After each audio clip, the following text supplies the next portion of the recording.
बापांको श्राद्ध वार्षिकी युवकों नियारा प्रयास। बापांको श्राद्ध वार्षिक अंचलवासी आरोग्य पुओ चलाई प्रचेषा।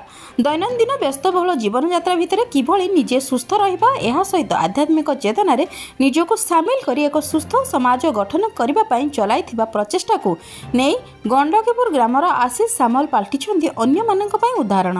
गंडकीपुर ग्रामर युव समाजसेवी आशीष सामल निज पिता ध्रुवचरण सामल श्राद्ध वार्षिक आरंभ करिसेंती जीवन सुरक्षा ट्रस्ट एवं योगाश्रम।